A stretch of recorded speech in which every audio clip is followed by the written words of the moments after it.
Salam bahagia, salam pertemuan, salam pencerahan untuk teman-teman yang berkesempatan bersama dengan saya. Salam di alam maya. Apa khabar anda semua? Doa saya agar anda sentiasa sihat. Khabar saudara Mustafa Ilyas, saudara setan kuning. Ya, salam saudara. Nak sabut nak saut jawapan daripada setan tu susah juga dia. Setan kuning. Saudara Zamari LC, saudara Mustafa Ilyas, Rubidin, apa khabar Bi? Doa saya anda bahagia bersama pasangan. Ya.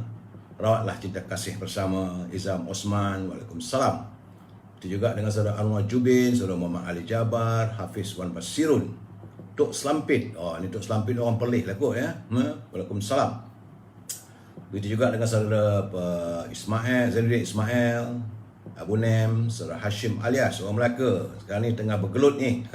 Panas Melaka.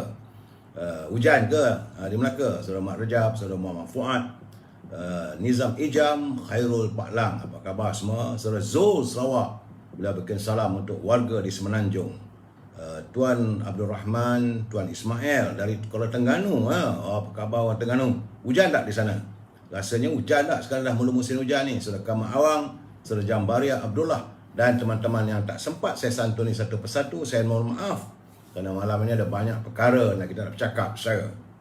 Baik saudara, seperti biasa, hari ini hari Selasa 19 Oktober, hari Maulud Rasul saudara, dan merupakan hari yang ke-589 bumi bertuah ini dicengah oleh virus corona. Bagaimanapun semalam ada kelegaan 5,434, tapi hari ini 5,745. Ada peningkatan sedikit dan semalam kematiannya adalah 72 saudara. Di Perlis alhamdulillah single digit 5 saja jangkitan. Di Kedah ada naik sikit daripada 324 pada 352. Begitu juga di Pulau Pinang semalam 232, hari ini 393. Tapi di Perak susut alhamdulillah 341. Di Selangor naik sikit, semalam 800, hari ini 888. 888. Warga Cina kata ong. Tak tahulah saya. Begitu juga di Kuala Persekutuan juga ada naik sikit daripada 223 kepada 259. Di Putrajaya pun turut terheret untuk meningkat daripada 14 kepada 29, tapi alhamdulillah Negeri Sembilan susut kepada 114 daripada 151. Di Melaka juga turut susut daripada 211 kepada 168. Di Johor alhamdulillah terus susut nampak gayanya daripada 698 kepada 649. Di Pahang juga susut daripada 253 kepada 223. Di Terengganu juga turut menurun daripada 311 kepada 281. Di Kelantan alhamdulillah daripada 643 kepada 597. Berusahalah supaya kita warga Kelantan agar kita dapat memutuskan jaringan virus corona. Di Sabah nampak gayanya ada naik balik lah. Semalam 497, hari ini 695. Tapi di Labuan kekal 2 saja jangkitan, dan begitu juga di Sarawak turut naik daripada 694 kepada 749. Jumlah keseluruhan setakat hari ini saudara daripada 2,401,866 itu keseluruhan yang terkumpul yang dijangkiti oleh virus corona. Dan untuk hari ini 19 Oktober bulan ini saja jangkitannya adalah berjumlah 150,661 orang. Baiklah, bagi saudara yang melayari melalui Instagram, ada dia punya figuranya, admin ada menyediakan, saudara boleh layari melalui Instagram untuk mengetahui sepenuhnya kedudukan virus corona, jumlah angka di negeri dan sebagainya saudara ya. Baik, daripada laporan virus corona, kita terus masuk pada e-commerce dulu. Susunannya supaya orang tak marah pada saya. E-commerce jangan lupa saudara hubungi Al-Azhar di talian 011-330-41241. Kalau dengan Al-Azhar jangan lupa memesan Al-Bakhur, aroma terapi rumah saudara, wangi-wangian. Kemudian jangan lupa rendang tok mak neneng dan bahulu berdal saudara. Di Samping itu, kalau saudara juga boleh berhubung dengan Siti Farehah untuk mewawarkan produk saudara di talian 017 711 4300. Kalau berhubung dengan Siti Farehah, jangan lupa dendeng manis Siti Farehah. Boleh bawa untuk berkelah, untuk bercuti, tahan lama, dan boleh makan dengan nasi. Sedap saudara. Dendeng manis Siti Farehah. Harga kekal harga lama. Saudara juga yang ada tinggal di Lembah Kelang boleh berhubung dengan Shauki untuk mendapatkan bekalan buah-buahan yang segar dan harga murah daripada pasaran. Buah itu boleh dihantar terus ke rumah saudara. E-commerce-nya saudara, iaitu hubungi Shauki 012 357 5703. Sampai itu saudara, jangan lupa produk sahabat kita iaitu sambal kering dari dapur Cik Siti. Dan ini boleh dinikmati makan dengan telur goreng saja, cukup. Telur goreng, ada sambal kering, makan nasi. Sur. Sedap saudara. Saudara boleh berhubung dengan saudara Muhammad Niza 019 482 4504. Setakat itu saja kita punya e-commerce hari ini. Baik, kita masuk tazkirah singkat saudara. Saudara, sesungguhnya bahawa saudara kehidupan dunia ini hanya senda gurau dan permainan. Dan sesungguhnya negeri akhirat itulah kehidupan yang sebenarnya sekiranya mereka mengetahui. Ini adalah terjemahan daripada surah Al-Ankabut ayat yang ke-64, surah 29, iaitu tentang kehidupan di dunia. Jadi sebenarnya Allah SWT menceritakan betapa hinanya duniawi dan kefanaannya serta kesudahannya pasti akan lenyap juga. Dan hidup di dunia ini saudara tidaklah kekal. Jadi kehidupan dunia ini tidak lain hanyalah senda gurau dan main-main saja. Ia bukanlah kehidupan yang abadi sebenarnya, yang tiada kefanaan serta tiada pengakhiran. Bahkan kehidupan akhirat itulah yang selama-lamanya. Kerana dari Abu Abbas Sahil bin Sa'ad As-Sa'idi radhiyallahu anhu berkata, ada seorang lelaki mendatangi baginda Rasulullah SAW dan bertanya, "Duhai Rasulullah, tunjukkan kepadaku satu amalan yang jika aku kerjakan, Allah dan manusia akan mencintaiku." Jadi baginda bersabda, zuhudlah terhadap dunia, maka engkau akan cintai Allah. Dan zuhudlah terhadap apa yang ada pada manusia, maka engkau akan dicintai manusia. Zuhud itu berbuat baiklah saja saudara. Yang kekal itu adalah alam akhirat. Ini hadis daripada Ibnu Majah. Jadi itu hanyalah sekadar peringatan saya kepada saudara yang berkesempatan melayari tazkirah singkat. Baik saudara, seperti biasa kita santuni mutara kata sahabat saya daripada saudara Hibil Hasan. Menurut saudara Hibil, para pembaca yang baiklah yang dapat mengarang buku yang baik.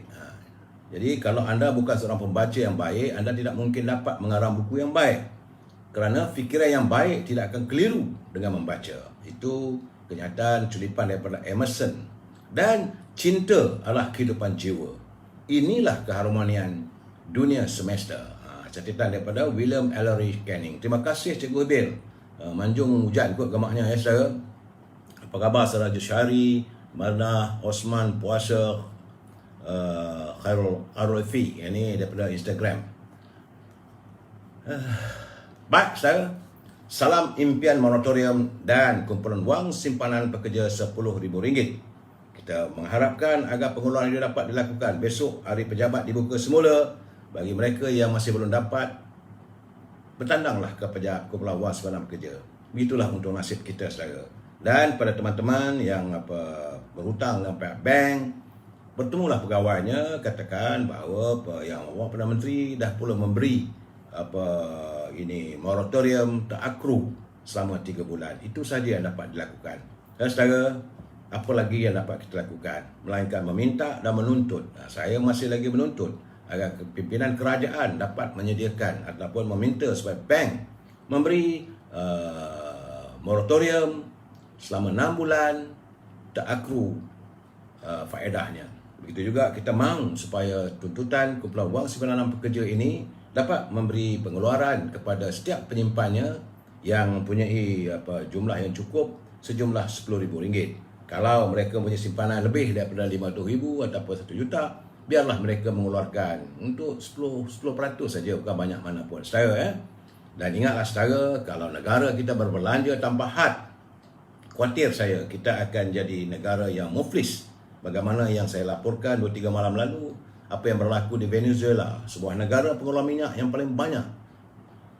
Penghasilan minyak negaranya adalah 80% dan ia adalah negara yang kelima terbesar di dunia dalam pengeluaran minyak, tetapi negaranya muflis. Dan hari ini saya tengok, saya cuba layari dalam stock market dunia, Venezuela punya saham, pasaran saham tidak ada. Mana artinya dunia dagang, dunia pelaburan mengeluarkan Venezuela daripada papan papan dia dipanggil stock market, saudara. Begitulah keadaannya, saudara. Tajuk perbincangan kita malam ini adalah layar bahtera bangsa dikembangkan. Saudara, apa saya maksudkan? Saya akan beri pencerahan usai saya menyantuni pantun teman-teman kita, terutama daripada pantun Pak Nazil. Begitu cantik bahasanya. Kata Pak Nazil, Bang Jalil sedang memilih bahan kain sebai. Dulu dalih, sekarang dalih. Begitulah pilihan pemimpin lebay. Kain sebai ni adalah kain yang dililitkan di leher. Kemudian dia punya hujungnya tergantung kat dada. Itu kain sebai. Sebab saya katakan Pak Nazil ni kaya bahasanya. Ialah seorang guru, mantan guru macam Saudara Ibil juga. Sekarang ni dah pencen. Tapi dirinya masih lagi kaya dengan bahasa-bahasa. Kemudian kata Pak Nazil lagi, sama sebaya, sama cantik, berjalan sederap, langkah setia. Mengidam kaya, masuk politik. Begitulah diharap segerintir manusia. Jadi beliau menyindir mereka yang melibatkan diri dalam politik bukan untuk perjuangan, tapi semata-mata untuk mencari kekayaan. Sahabat saya, Saudara Nordin Malik dari Ipoh, memanglah dia garang pantunnya. Atas bukit tanam halia, bawa berjual ke Tanjung Bidara. Hendak menawan undi belia, rajinlah bertanya, bersantun mesra. Beliau mengingatkan, itu terutama lagi para mereka yang berkempen di Melaka. Nak dapatkan undi daripada anak muda. Kata Saudara Nordin Malik lagi, cantik sungguh kampung Selamat, Kuala Kangsa, daerah sempadan. Orang muda hilang hormat bila yang tua buruk teladan. Bahawa anak muda sedang menyantuni mereka sekarang ni sudah rasa hilang hormat kepada orang yang tua daripada mereka kerana sikap buruk mereka. Begitu juga Saudara Azmi Omar, dia kata ikan patin dimasak tempoyak, sambal kering dihidang sekali. KJ jangan mental koyak. Santuni bahasa tata sila diri. Ini Saudara Azmi dia marah pada KJ lah. Dia diminta supaya santunilah, gunalah bahasa yang baik. Jangan mental koyak. Katanya lagi, makan nasi bersulam kuah, digoreng ikan dan hati. Masuk politik untuk mewah, nasib rakyat dipandang sepi. Nampaknya saudara Azmi Omar sependapat dengan Pak Nazil. Saudara, ini mereka saling menghantar kiriman dan tidak ada berkomunikasi antara mereka, saudara. Jadi bila saya lihat benda itu, itulah realiti politik yang ada hari ini, saudara. Baik, selepas pantun, terima kasih Pak Nazil, terima kasih Saudara Azmi, terima kasih Saudara Nordin. Kita santuni sedikit gedung ilmu, iaitu kepimpinan dalam ungkapan Melayu. Daripada buku yang terbitan dalam bahasa ni cantik ya. Jadi kerana menurut dalam buku tersebut, untuk menjadi pemimpin yang dihormati dan disayangi oleh rakyatnya, maka pemimpin harus bersikap murni jiwa. Kerana terhadap yang susah, hatinya lemah. Terhadap yang tertindas, hatinya belas. Terhadap yang kekurangan, hatinya kasihan. Itulah sikap pemimpin. Bahasa orang tua dulu kata, kalau nak jadi pemimpin, kalau yang susah, dia tengok hatinya lemah, dia kasihan. Sebab itu yang tertindas, hatinya belas. Kalaulah ini yang kekurangan, hatinya kasihan. Saudara, pemimpin juga harus dadanya lapang, fikirannya panjang, pantang berbual memburukkan orang. Orang tua dulu tak suka kalau pemimpin tu memburukkan orang itu, orang ini.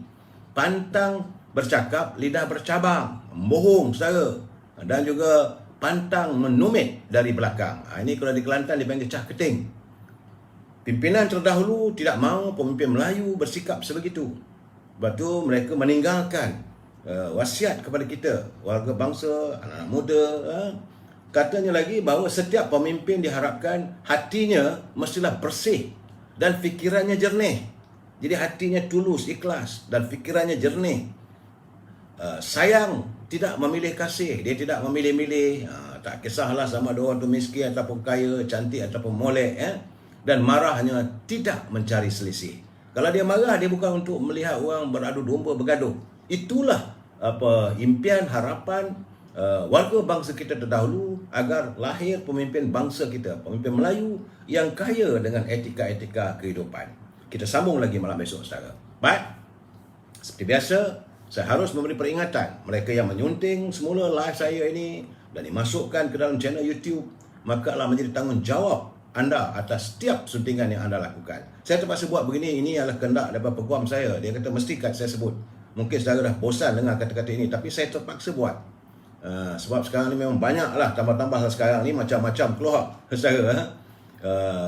Jadi pihak saya juga tidak akan bertanggungjawab atas komen-komen diberikan oleh pembaca. Sila pastikan anda berfikir panjang terlebih dahulu sebelum membuat komen anda dalam ruangan saya ini. Pihak saya juga tidak mampu untuk memantau semua komen. Jadi segala komen adalah hak dan tanggungjawab anda. Ingat saudara, ini adalah pencerahan politik yang saya cuba memberi, yang saya cuba santuni agar kita faham. Prinsipnya kita mesti bersetuju untuk tidak bersetuju. We must agree to disagree, saudara. Dan saya amat mengharapkan agar sebagai warga cinta damai, kita menyantuni setiap perdebatan dengan bahasa yang harmonis. Saya nampak dalam tulisan saya, dalam wall saya ini, semalam ada lebih kurang 6 ke 7 8 orang. Dia bergaduh sama sendiri, ada sedikit caci mencaci, hamun menghamun. Saya ingat elakkan perdebatan seperti itu. Elok kita berdebat secara murni, secara bahasa yang baik, saudara. Ini saya harapkan begitu. Kerana saudara, hari ini saya amat terkesan setelah menatap titah Duli Yang Maha Mulia Timbalan Yang Tuan Agong Sultan Nazrin Muizzuddin Shah sempena sambutan Maulid Rasul. Jadi titah baginda mengharapkan, dia kata kita harus seiring dengan sifat-sifat kepimpinan Nabi Muhammad SAW yang wajib dijadikan contoh dan ikutan. Namun apa yang baginda bimbangkan adalah apabila rasuah bukan sahaja secara berleluasa tetapi lebih berani dan terbuka dilakukan. Ini naluri hati payung negara kita. Dia baginda melihat bahawa rasuah ini bukan saja berleluasa, bukan saja seringkali terjadi, saudara, malahan lebih berani dilakukan secara terbuka. Menurut titah baginda, ummah merindui kepimpinan yang adil dan saksama, kepimpinan yang berani menegakkan kebenaran dan tegas melaksanakan keadilan berlandaskan hukum. Jadi pada baginda mengharapkan supaya kita melalui mempunyai mahkamah, setiap itu mestilah berlandaskan hukum, bukan mengikut fikiran kita, acuan kehendak hati kita. Jadi ummah merindui kepimpinan yang tidak melakukan kezaliman, tidak menindas, tidak menipu dan bersifat munafik. Itu titah baginda. Ummah semakin menyuarakan kerinduan untuk dianugerahkan kepimpinan yang tidak rasuah, tidak menyalahgunakan kuasa, tidak mengamalkan nepotisme dan tidak bersifat pecah amanah. Titah baginda. Usul itu Sultan Tuanku Nazrin berpandangan negara yang mendapat kesejahteraan, keredaan, keberkatan dan rahmat ilahi akan dilimpahi kedamaian dan kemakmuran serta dilindungi daripada bencana dan malapetaka. Buminya subur dan kaya. Hayatilah titah yang dilontarkan oleh Duli Yang Maha Mulia yang di-Pertuan Agong. Saudara, saya melihat begitu murni jiwa baginda mengingatkan rakyatnya, saudara. Dan dalam keadaan itu, tiba-tiba sekarang ni memang saya malas nak menyantun isu ini, tetapi bila tengok nampak dah bermacam-macam. Saudara, soal isu timah. Timah ni yang arak atas nama Melayu ni satu benda tiba-tiba tular pula dalam media sosial. Ada gambar sebotol arak atas jenama Hadi. Saya geleng kepala. Ia merupakan Cabernet Sauvignon dari Australia. Dia merupakan wine daripada Australia. Kemudian ada pula lagi alkohol berjenama Omar. Saya melihat dah kacau negara kita ni. Saudara, belum pun usai isu timah, tiba-tiba timbul pula jenama Hadi. Kemudian ada pula berjenama Omar. Ada pula lagi, ada yang satu lagi tu dia pakai apa? Wadudi apa dalam siap dengan tulisan Arab. Kacau saudara. Kacau negara kita ni. Jadi Menteri Agama buat apa? Dan yang paling penting, Menteri Perdagangan Dalam Negeri dan Haiwan Pengguna perlu melihat bahawa tentang perkara ini adalah berhubung kait dengan sensitiviti agama. Ingat, negara kita ini, Islam itu adalah agama persekutuan. Jadi janganlah dibiarkan orang berleluasa. Bagi saya melakukan penghinaan. Dan sepatutnya Kementerian Perdagangan Dalam Negeri dan Haiwan Pengguna mesti mengambil tindakan yang sewajarnya. Tak kisahlah sama ada syarikat sebut macam hari ini pengeluar timah tu, dia kata dia nama timah ni diambil kononnya sempena nama logam penghasil bumi kita ini, kena ada gambar orang tua tu. Dia bagi alasan, sebuah alasan. Tapi bagi kita tak boleh terima. Sebagai umat Islam, tentunya kita dapat terima kalau adanya makanan ataupun minuman yang jenama menggambarkan warga Islam, macam nama Hadi. Semua orang tahu Hadi itu adalah Tuan Guru Presiden PAS. Lepas tu Omar. Ada pula lagi tulisan daripada Arab, apa semua satu lagi. Jadi sebelum diizinkan mereka produk itu masuk dalam pasaran negara kita ini, jadi Kementerian Perdagangan Dalam Negeri dan Haiwan Pengguna harus melihat kalau benda ini mencangkupi isu yang boleh menimbulkan sensitiviti kaum, hendaklah dihentikan. Ini keadaan saudara. Mat Hanif PAS dah guna logo PN. Tak apalah, itu sekejap lagi saya akan cuba santuni saudara Hanif ya. Tapi yang saya akan berbicara ini tentang bagaimana Menteri Agama yang datang daripada PAS, timbalan Menteri Agama juga daripada PAS. Jadi saya juga agak kecewa lah bila mendengar kenyataan daripada Tuan Ibrahim, timbalan Presiden. Dia kata itu soal mereka lah, asalkan kita jangan minum arak. Tak boleh lah. Patutnya mesti duduk Menteri Agama berjumpa dengan Menteri Perdagangan Dalam Negeri dan Haiwan Pengguna, dan kalau boleh Kementerian Dalam Negeri. Ini menyentuh sensitiviti kaum. Yang ini boleh memporak-porandakan kesejahteraan rakyat. Perlu dielakkan, perlu dihindarkan. Kita bukan nak bersikap kejam, tapi benda ini sudah mencapar kesucian agama kita. Itu saja permintaan saya, saudara. Sebab itu saya tengok sekarang ni di Terengganu nampak gayanya 3 orang ahli esko PAS tumpas. Saya melihat macam ada satu kebangkitan dalam parti PAS di mana akar umbi sudah menolak lebay-lebay yang ada di atas tu, kerana mereka sudah hilang keyakinan setelah mereka melihat bagaimana lebay-lebay ini lebih mengutamakan parti PPM daripada UMNO. Apabila mereka melihat Muafakat Nasional koyak rabak dan hancur lebur, mereka menzahirkan amarahnya. Saudara, Adun Pakar yang juga pengerusi Jawatankuasa Pelaksana Syariah Pendidikan dan Pengajian Tinggi Negeri Terengganu, Saiful Bahari, tewas kepada timbalan bagi jawatan timbalan Topas kawasan Dungun. Beliau dicabar oleh pegawai penyelidik di Pejabat Menteri Besar Terengganu, Ustaz Azman Syafawi. Ya saudara, dari itu Adun Jabi. Adun Jabi yang merupakan pengerusi Jawatankuasa Pertanian, Industri Asas Tani dan Pembangunan Desa Negeri, Yang Berhormat Dr. Azman Ibrahim, juga tewas kepada penjabarnya yang merupakan pegawai penyelaras Dun Permaisuri, Ustaz Zul Bahari Abdul Rahman. Beliau gagal untuk mempertahankan jawatan sebagai timbalan yang terlepas kawasan Stew 2. Yang ketiga, Adun Kuala Berang. Beliau merangkap pengerusi Jawatankuasa Infrastruktur, Kemudahan Awam, Utiliti dan Teknologi Hijau Negeri, Dr. Mamat Putih, tewas kepada Ustaz Kamar Zaman Abdullah bagi merebut jawatan naib yang dipetuk PAS kawasan Ulu Terengganu. 3 esko di Terengganu disingkirkan oleh warga PAS akar umbi, kerana mereka, saya melihat bahawa ini macam ada satu ledakan baru dalam parti PAS, di mana mereka tidak mahu melihat adanya lebay-lebay yang bertopengkan agama. Jadi mereka mahu melihat supaya PAS ini dikembalikan pada landasan asalnya. Malahan saudara, setiausaha politik kepada Menteri Besar Selangor, setiausaha politik kepada Menteri Besar Terengganu Muhyiddin Abdul Rashid juga tewas mempertahankan kerusi yang dibetul PAS kawasan Ulu Terengganu yang dia pegang sejak tahun 2013 bila ditewaskan oleh Ustaz Maliaman Kasim yang juga merupakan Adun Ajil. Adun Ajil ni dia menang 4 undi je tadi saudara. Dan begitulah keadaannya saya melihat ledakan yang berlaku di Terengganu. Terengganu PAS sudah berantakan, akar umbi sudah menyatakan, menyuarakan hasrat mereka. Dan dapatan saya di Selangor juga sudah ada pergolakan yang begitu ketara. Di Kelantan tak cerita lah.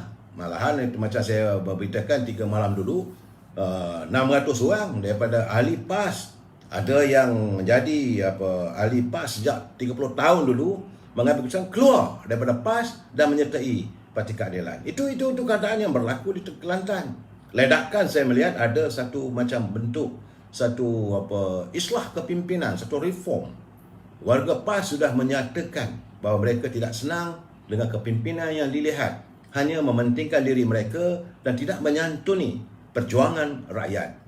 Saya juga mendapat khabar bahawa di Kedah juga suasana yang sama. Malahan saya cakap terus terang di Perak juga. Ini dapatan saya. Saudara, nak tanya siapa orang tua ni tak perlulah saya sebutkan satu persatu. Tetapi dalam musim pemilihan PAS ini nampak gayanya sudah ada pemberontakan yang begitu ketara dalam menentukan kepimpinan PAS. Dan terpulanglah pada mereka. Saya tak mau sebut lebih kerana itu parti PAS yang satu ketika merupakan rakan kita dalam Muafakat Nasional, yang kini mereka sudah pun bersama-sama dengan Perikatan Nasional.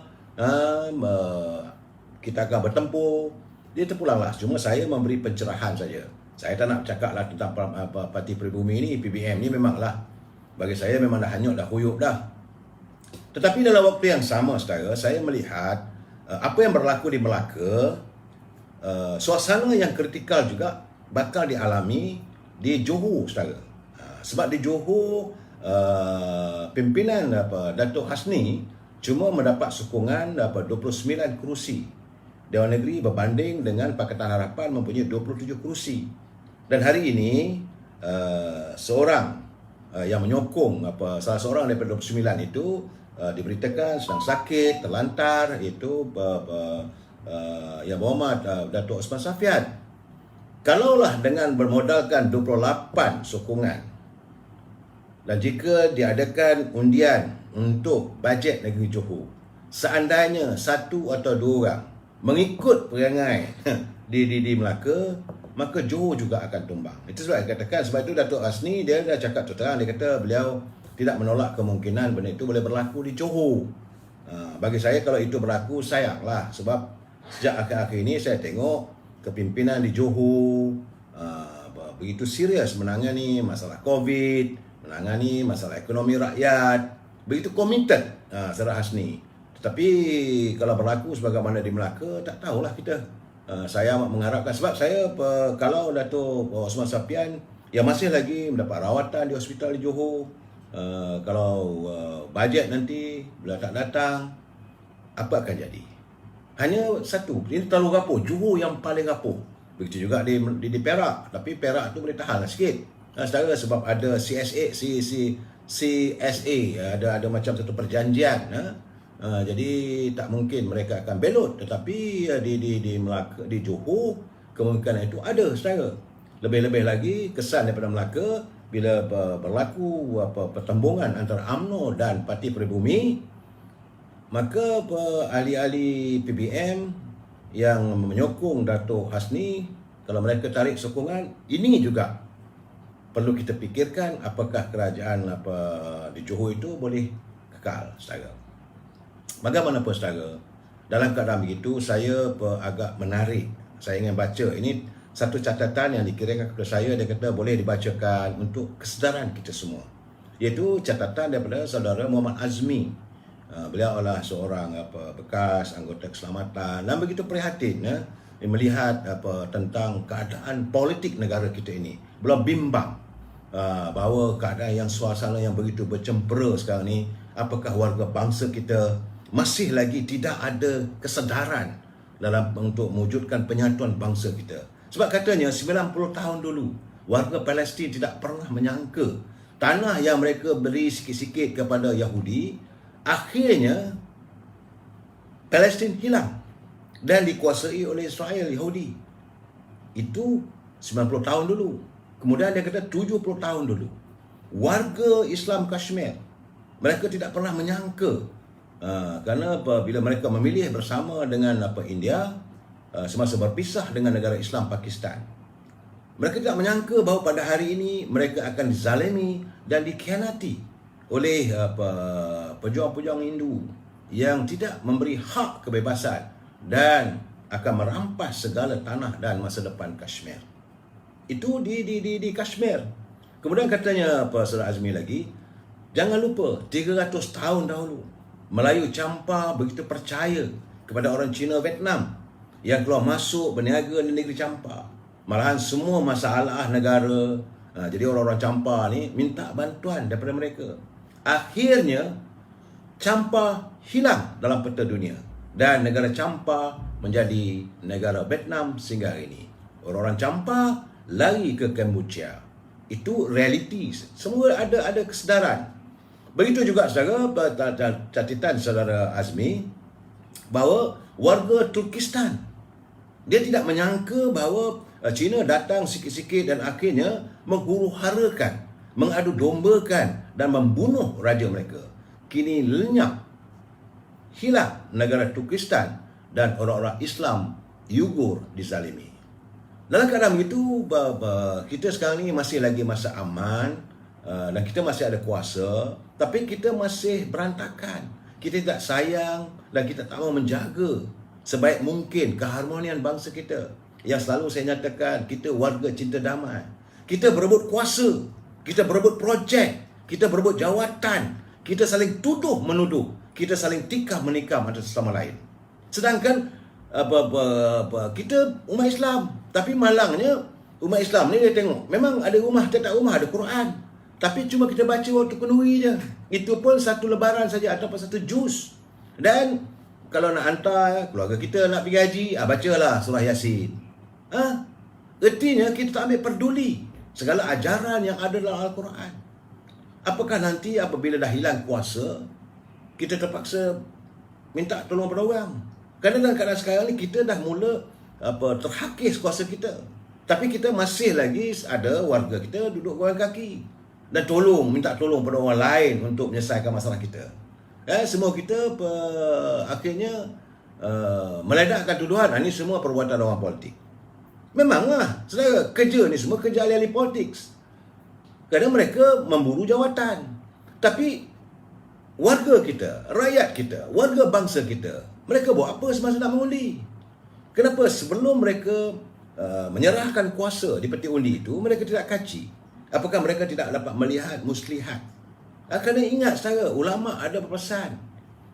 Jadi pesan ulama kata baginda Rasulullah menyatakan, dan kiasa pun biasa dengar, kalau kita serahkan urusan ataupun amanah kepada orang yang bukan ahlinya, maka kamu tunggulah kehancuran.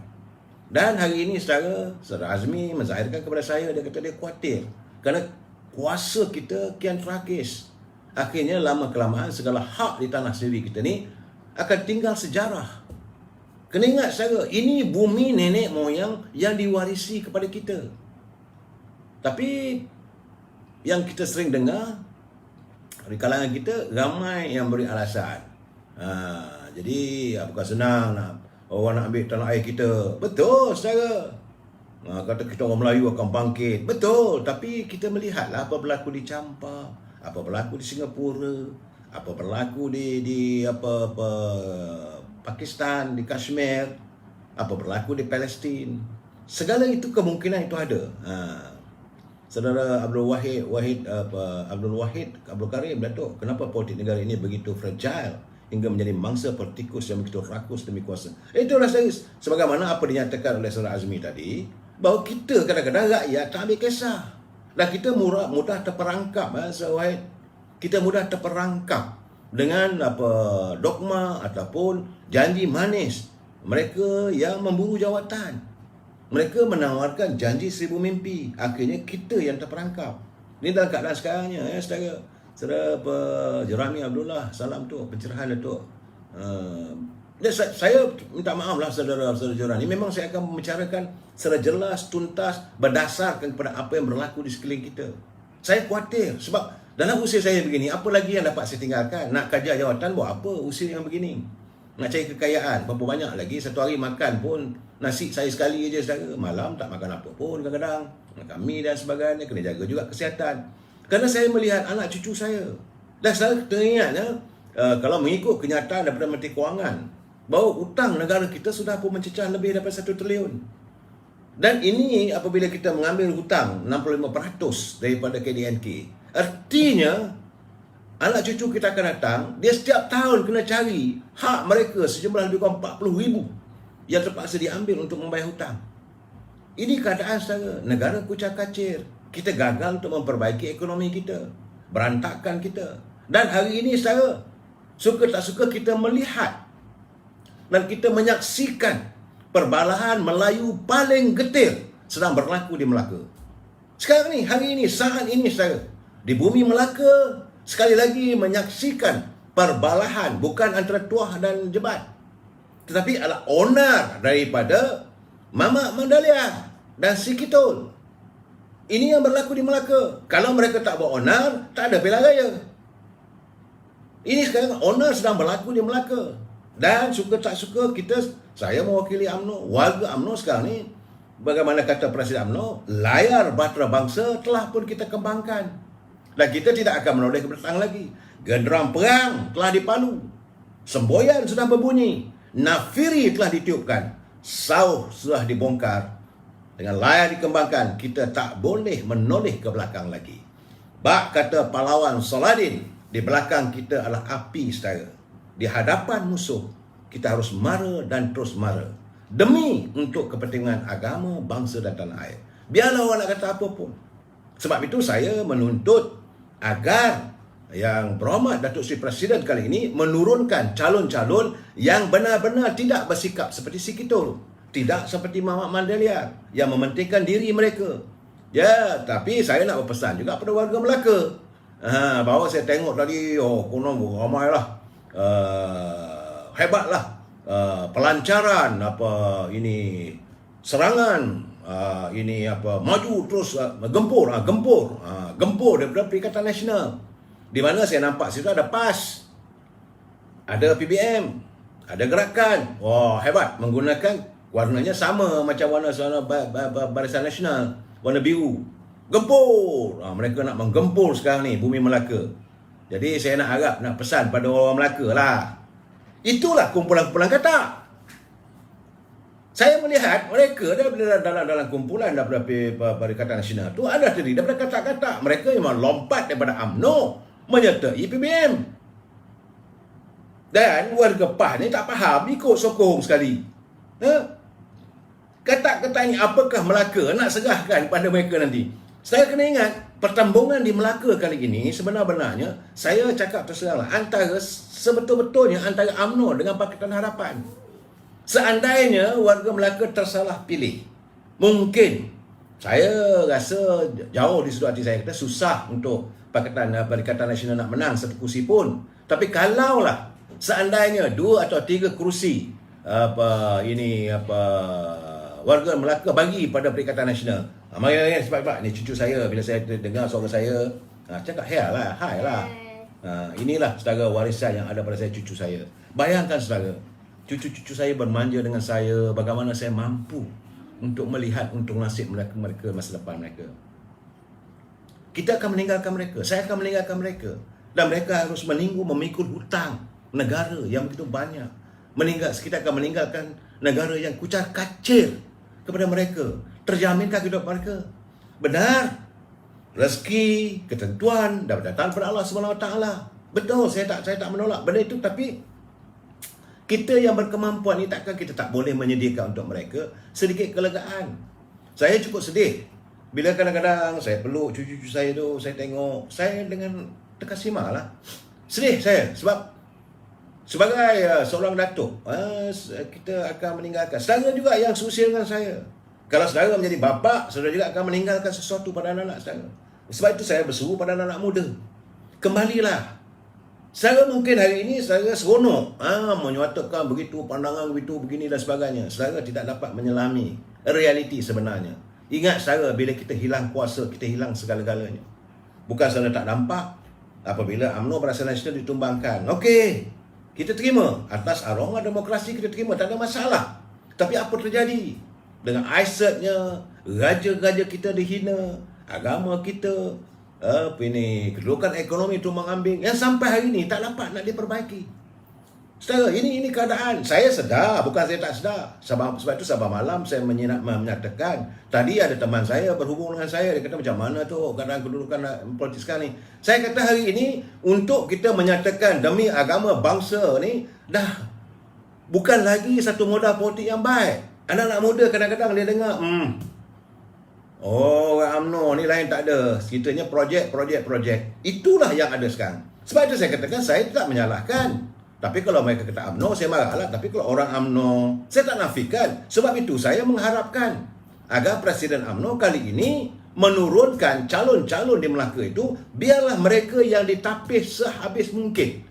Jangan lagi kita betul atas kehendak perlembagaan. Tadi Datuk Seri Presiden mengatakan, perlembagaan menyebut bahawa UMNO bahagian akan menghantar nama kepada ibu pejabat akan buat saringan. Bagi saya, santunilah satu persatu. Cukup-cukuplah. Sebab kita tidak redha bumi Melaka ini dijadikan sebagai permulaan. Saudara, permulaan pada kehancuran kuasa bangsa kita. Saudara mungkin enak mendengar ucapan berapi-api. Nak tentang begitu. Tapi saya nak cakap terus terang lah. Saya kenal tiap-tiap mereka yang melontarkan kenyataan begitu, saudara. Dan kabarnya banyak ni parti politik akan bertanding ni. Putra pun kata nak bertanding juga. Ini pimpinan saudara Datuk Ibrahim Ali pun nak bertanding di Melaka. Jadi ertinya bila Putra masuk, tak tahulah mudah dia tak ada kat calonnya, semua parti masuk, berjasa kalau mungkin masuk semua, maka bercelaru orang Melayu di Melaka. Dan ini memening, saya yakinlah pengundi-pengundi Melaka akan pening. Tetapi satu saja amanah saya. Saya lihat apa yang akan berlaku di Melaka hanyalah pertembungan antara UMNO dengan Pakatan Harapan. UMNO dengan Barisan Nasionalnya. Tapi sekejap lagi saya nak cerahkan. Saya cuba nak mencerakinkan suasana begitu supaya semua orang faham. Kalau kali ini mungkin UMNO, saya lebih senang kalau boleh biarlah UMNO solo, sebagaimana yang pernah dilontarkan oleh si Presiden. Sebab itu tadi dalam sidang medianya, dia telah pun mengingatkan pada pimpinan UMNO, pimpinan-pimpinan yang tertinggi UMNO atau pemimpin yang bukan berada dalam di anjung kuasa di tingkat 38, tetapi mereka yang bergelar menteri dan sebagainya, tapi orang kenal sebagai orang UMNO, jangan mengeluarkan kenyataan sembarangan. Apa-apa pun biarlah Majlis Tinggi yang buat ketetapan. Sama ada kita nak kerjasama dengan siapa pun, terpulanglah. Tetapi hari ini PAS, PBM, gerakan dalam Perikatan Nasional, mereka sudah pun melancarkan gerak gempur untuk menggempur Melaka. Dan sekali lagi saya nak terangkan kepada warga Melaka, kalau anda memilih Perikatan Nasional, paling tinggi pun mereka kalaulah. Nah, tapi saya rasa susah. Tapi saya nampak mungkin ada kesilapan dan sebagainya. Kalau menang 1-2 kursi, mereka juga akan melompat. Jadi sia-sialah. Tidak kalah. Lebih baik bulatkan hati, bulatkan tekad, tengok saja calon datang daripada UMNO, pangkah. Itu saja. Lebih tak ada. Ya, saya nak cakap terang pada teman-teman daripada parti lain, janganlah marah. Saya orang UMNO. Ini sekarang ni masa peperangan dah memula. Ya, saudara. Sebab saya tengok sekarang bila mereka menggunakan warna macam perikatan juga, warna Barisan Nasional, saya nampak bahawa mereka tak ada idea. Ini cakap terang, saudara. Dan sebenarnya jauh di sudut hati bila saya mendengar ungkapan kata-kata daripada mantan Ketua Menteri Melaka. Tapi nak buat macam mana? Terlajak perahu boleh diundurkan, terlajak kereta dan perbuatan padah diri sendiri. Bila dia kata bahawa dia bersama dengan 3 orang adun lain menyerahkan untuk nasib politiknya kepada Pakatan Harapan. Well, Baru dia nampak, baru dia ada kesedaran. Tapi benda dah terlangsung. Sebab itu kita mengucapkan bon voyage to Ide Harun. Memang setara memang unsangkable. Seorang mantan ketua menteri yang dipupuk, yang dilantik, yang diangkat oleh UMNO, akhirnya boleh menikap UMNO dari belakang. Boleh mengata UMNO itu dan ini. Saya cakap terus kalau nak kata pimpinan di Melaka tu boleh lah. Dia nak serang Datuk Rauf, boleh. Dia nak serang Saudara Sulaiman Ali, boleh. Tapi jangan serang UMNO. Bila kata UMNO ini dah usang dan sebagainya, bagi saya itu mulut yang celupar. Wajib kita santuni. Saya sebab itu bila Perikatan Nasional kata gempur pada UMNO, sebab itu mengikut kendak daripada presidennya bahawa dia kata dia akan serang habis-habisan UMNO. Seranglah, tak ada masalah. Keyakinan saya kita berdasarkan pada track record kita. Saudara Razali Samad kuat kempen Datuk, saya orang UMNO. Sebab dah bermula. Tetapi saya memberi pencerahan. Saya nampak, saya cakap yang betul terang bahawa untuk pilihan raya kali ini sebenarnya dua parti je. Yang lain tu menghabiskan boreh je, meminjam katak cakap orang Negeri Sembilan. Tak ada masalah, let's go. Tak ada masalah. Bila PAS saya tengok dia kat situ, teruslah, jadi tak ada lagi. Sebab itu bila ada kawan tulis apa semua dalam sama-sama blogger ni minta supaya diperbaiki Muafakat Nasional. Nak perbaiki Muafakat Nasional mana lagi? Tak ada dah. No way. Kita terus. Perahu sudah di air. Saudara, kita kayuh lah. Sama ada bahtera di depan kita ni, sama ada badai yang melanda itu kuat dan kukuh, ataupun apa, kita berterusan, tak ada masalah. UMNO bukan tak pernah menghadapi suasana gelombang sebegini, saudara. Kita dah biasa. Dan kita mengucapkan selamat bertarung. Cuma saya amat mengharapkan sekali lagi agar pimpinan UMNO, terutama yang berhormat Datuk Rizal Hamidi, yang berhormat Datuk Muhammad Hassan, saudara Datuk dia yang akan Datuk tu, yang amat berhormat Datuk Ismail Sabri, jujurlah pada parti, ikhlaslah pada parti.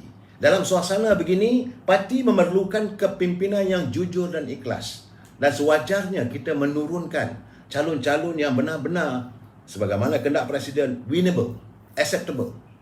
Seseorang calon yang boleh dimenangi, diyakini oleh rakyat. Jangan pula hantar orang lama juga. Mungkin mereka tak suka pada saya. Sebab biasalah budaya UMNO ni, kalau ketua bahagian tak terpilih, muka pula buat perangai pula, pusing belakang, sokong sana, sokong sini. Ini keadaannya saudara. Sebab saya lihat macam mana tadi pertemuan antara Presiden PKR dengan 3-4 orang tu. Saya tengok, wow, berjogetlah beliau. Saudara. Tapi dia lupa. Akhirnya DAP kata, you are not acceptable. Mana letak muka? Dulu dia bertanding atas tiket DAP. Sekarang ni dia ingat mungkinlah Pakatan Harapan boleh meletakkan dia sebagai calon. DAP kata, no way. Jadi nak pergi ke mana? Begitu juga Datuk Idris Harun. Apakah saudara Samsul Skandar boleh terima PKR? Jadi nak ke mana? Sebab itu bila dia bawa kenyataan, saya serahkanlah diri saya ni untuk nasib politik saya kepada Pakatan Harapan. Akhirnya kamu menyembah. Bagi saya, to me lah, sekali tangan mencincang, barulah memikul. Take it. That is the end. Saya dah bercakap. Tindakan beliau itu adalah merupakan paku terakhir pada keranda politiknya. Saya tidak yakin warga Melaka akan bersetuju dengan beliau, akan meletakkan beliau kembali dalam arena politik.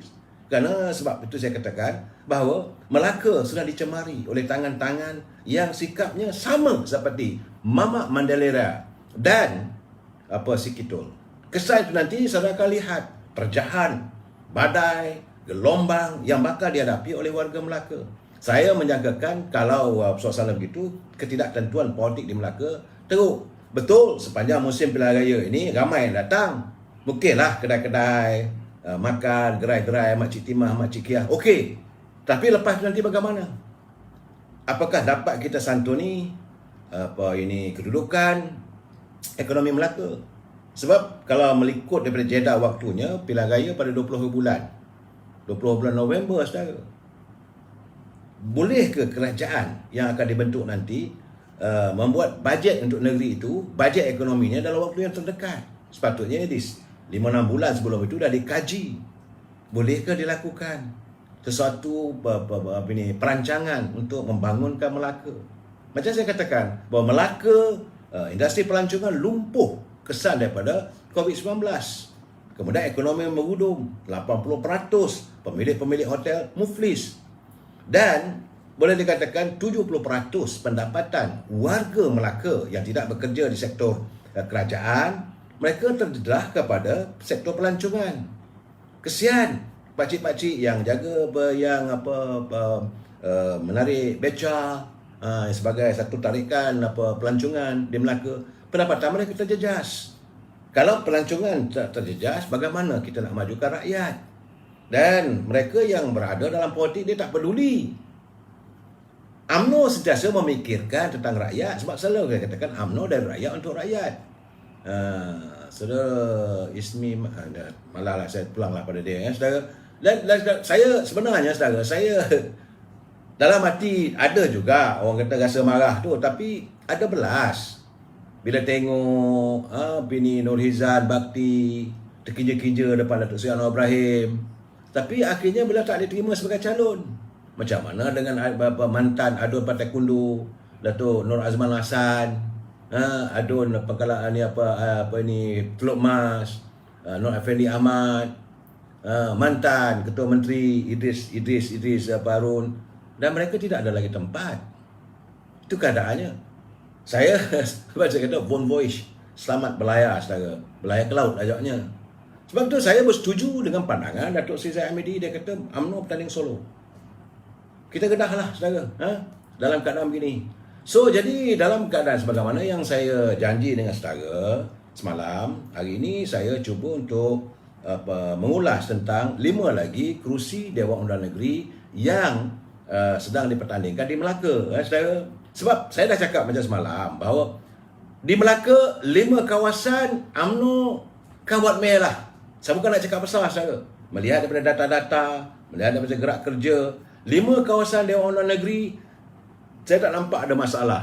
Cuma terpulang pada pemudanya, Kepung Kawasan, putrinya, Santoni Pengundi, iaitu kawasan N28 di Sungai Ramai.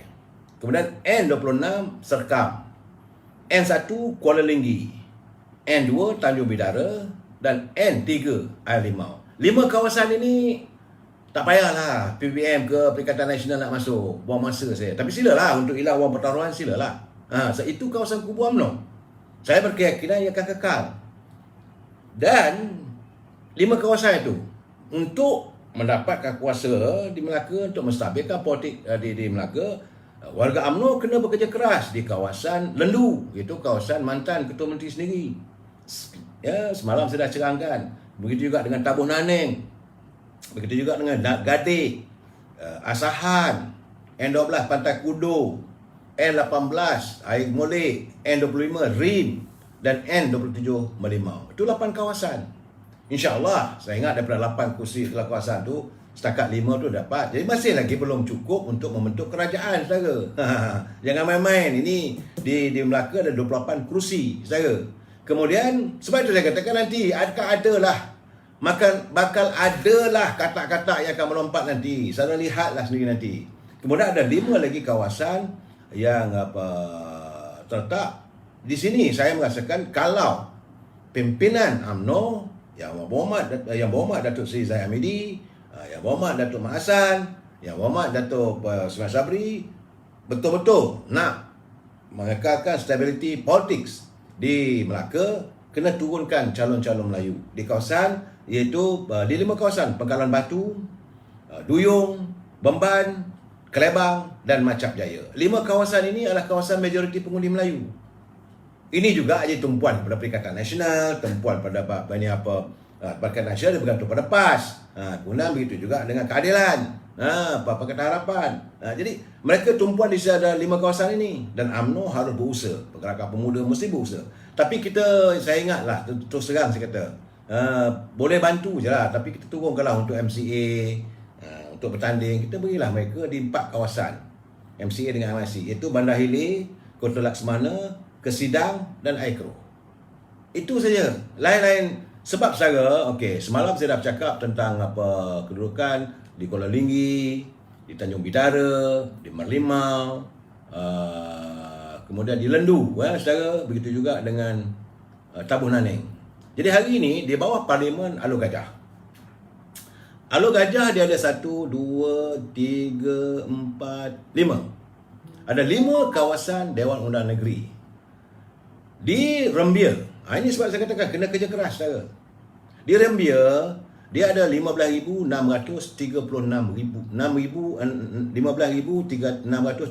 pengundi. Mungkin ada tambahan lah dalam 2-3 ribu lagi. Tetapi majoriti pengundinya 65% adalah Melayu. Bukan Melayu 19 dan India ada 14. Bukan Melayu masuk Cina. Pengundi Cina ada 19, India ada 14. Melayu ada 65% daripada 15,000. Sebab dalam pilihan lepas, UMNO dapat lebih kurang 4,959. Dan calon daripada PKR, Muhammad Jalani Kamil, dia dapat 6,773. Kekurangan 1,814. Usahakanlah, carikanlah, lambaikanlah. Itu di kawasan Rembia. Dan kalau tidak nanti, saya rasa PKR lah akan menang. Saya melihat dari segi data di sini. Sebab Perikatan Nasional bertanding, PBM dia bergantung pada PAS, dia cuma ada 1,200 undi saja. Tak ke mana pun. Setiap bulan nanti hanyut, hilang wang pertaruhan. Itu di kursi Rembia, saudara, ya. Tetapi bagi di Gadi, ini saya katakan, kursi di Gadi ini penting. Sebab majoriti pengundinya adalah Melayu, 59%, dekat-dekat 60% dengan tambahan. Dia terdapat 12,922 undi, ya, saudara. 59% adalah Melayu. Cina 23, India ada 16, saudara, ya. Masalahnya kita dulu meletakkan calon daripada MIC kerana memikirkan 16% itu. Mana mungkin 16% itu dapat menggamit 59%? Ialah dulu konon-kononnya atas nama Setekawan. Sekarang ni dalam peperangan tak perlu dah. Sebab itu saya kata perlu kita turunkan. Sebab Emran Shah Ismail, dia bertanding daripada tiket PAS.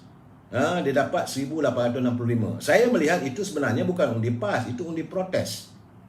Jadi kerana calon daripada MIC Panira Shelvan, dia dapat 4,085. Dan Saminathan Ganesan DAP 4,392. Jadi kalau kita kira daripada 12,922, kalau 23%, artinya 12,922 tu memang itulah undinya. Daripada 23% itu undi Cina. Mereka akan beri pada calon daripada DAP. MIC kiri kanan bolehlah sana boleh sini. Akhirnya Saminathan Ganesan daripada DAP dapat 4,392. Calon daripada MIC 4,085. PAS dapat 1,865. Undi yang PAS peroleh itu adalah undi protes daripada pengundi-pengundi Melayu di kawasan Gading. Jadi saya mengharapkan pimpinan berfikir sejujurnya. Kali ini nak menang.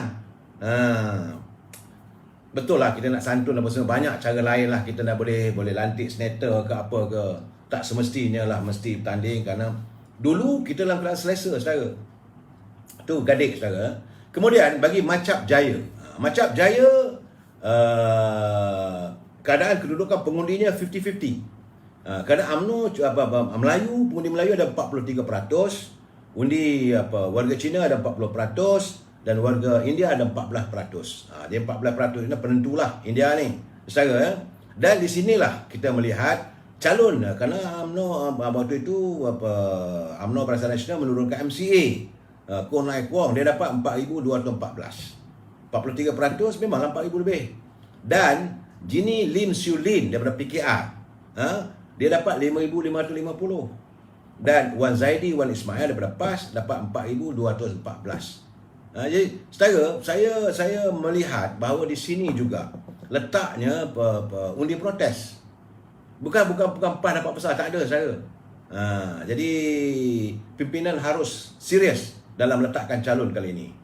Di Durian Tunggal, di Durian Tunggal ni kawasannya 68% Melayu, Cina 22, India 8%. UMNO meletakkan calonnya Abdul Wahab bin Latif, dia dapat 4,450. Mak Sofi Abdul Wahab daripada Amanah, dapat 5,213. Jangan lupa pilihan raya waktu itu didukung sebab mereka bertanding bukan atas nama tiket Parti Amanah, tidak. Mereka bertanding atas tiket PKR. Semua calon-calon bertanding atas tiket Parti Keadilan. Satu lambang saja.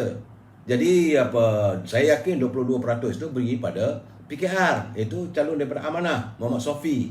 PAS cuma dapat 1,300. Dan majoriti di situ adalah cuma 763. Jadi ruang untuk Durian Tunggal untuk menang, ini kawasan dulu kubu UMNO. Adalah sesuatu yang tak kena tu, mungkin gamaknya Encik Abdul Wahab Latif ni orang lama gamaknya. So saya rasa eloklah diberi pada muka baru yang bersih kalau boleh, kerjayanya dengan pendidikan yang baik. Dan yang akhir sekali adalah kerusi asahan. Kerusi asahan saya melihat pengundi, jumlah pengundi adalah 16,011 undi. 16,011. Saudara, calon daripada UMNO, Datuk Abdul Ghaffar Atan dapat 5,942. Mengalahkan calon daripada PPBM,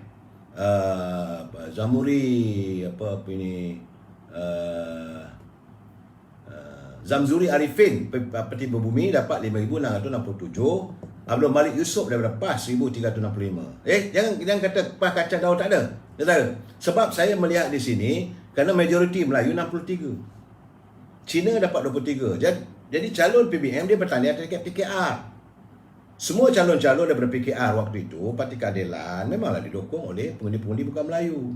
Saudara. Dan walaupun UMNO menang di 5,942, kena kerja keras. Datuk Ghaffar Atan, sahabat saya. Saya tahu beliau orang baik. Tetapi masalahnya dalam keadaan begini, beliau cuma dapat majoriti 275 saja. Saya tak katalah kena ganti sebab sahabat tak baik dan sebab dia jumpa dia, Datuk suruh tukar saya ke. Tidaklah, beliau exco. Tetapi kalau waktunya, kalau kita terpaksa berundur, kita berundur lah seikhlas mungkin. Demi yang paling penting parti kita. Ada cara lain. Jadi saudara Datuk Ghaffar Atan fikir baik-baik. Dan pimpinan saudara asahan agak kritikal kerana 275 undi saja majoritinya. Jadi itu keadaannya, dan malam besok insya-Allah saya akan cuba memberi penjelasan yang lain. Cuma yang saya katakan sekali lagi, untuk pilihan raya kali ini saudara, UMNO tidak banyak boleh menjual hanya dengan cerita bangsa, dengan resis. Tak boleh dah saudara. Sebab saya tadi saya dah cakap tadi bahawa hari ini pengundi-pengundinya majoriti ada yang ada 3 kelompok saudara. Kelompok pertama adalah kelompok yang terdiri daripada mereka yang berada dalam pasca kemerdekaan.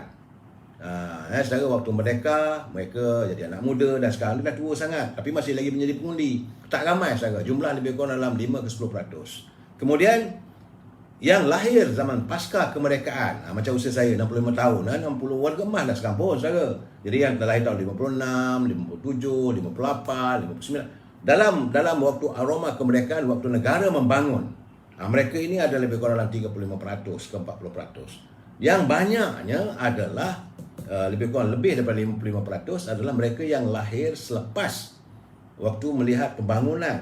Anak-anak sudah melihat api potik di topi, tongah menyala, air dalam bosi berada. Mereka tidak lagi melihat ayam itu makan dengan nasi, tetapi ayam itu makan dengan ayam saja. Dulu kalau sebut ayam, tak boleh mesti makan dengan nasi. Ini tidak. Kentucky Fried Chicken is around. Saudara? Begitu juga kalau balik kampung, jumpa nenek, bukan cucu-cucu nak minta kuih bengkang, tidak. Mereka akan minta, nenek, jom kita pergi Pizza Hut. Itu budaya yang ada sekarang hari ini. Dan mereka juga sudah bergaul dengan pelbagai kaum. Dan kaum-kaum daripada kaum Cina pula, mereka bukan nama Cina pula. Sekarang suka nak cari nama Ahwat, Ahliong, tak ada dah sekarang. Mereka banyaknya Jimmy, James, Matthew, Vincent, Thomas. Dan mereka pun juga tidak lagi meletakkan asas kecinaan itu. Jadi racial politik dah tak boleh nak dijual. Begitu juga bila kita bercakap dengan dulu kalau jumpa dengan warga India, kita panggil aneh aja, tapi mereka ni doktor. Sekarang ni sebab itu kalau anak-anak Melayu bila jumpa dengan warga India, kita panggil kita panggil dalam bahasa filem Hindustan ini abang dah nama yang dah tua. Bayar. Tak ada lagi dah panggil aneh, Lakshmi, Kumarasamy, tak ada dah sekarang. Jadi suasana sudah berubah. racial politik tidak boleh nak kita tonjolkan sangat. Tetapi yang paling penting sekali, apa yang kita boleh sajikan untuk rakyat, apa yang kita boleh berikan, pertama sekali ialah perut rakyat perlu disantuni. Kita sambung lagi malam esok. Wabillahi taufiq wal hidayah. Assalamualaikum warahmatullahi wabarakatuh. Selamat malam.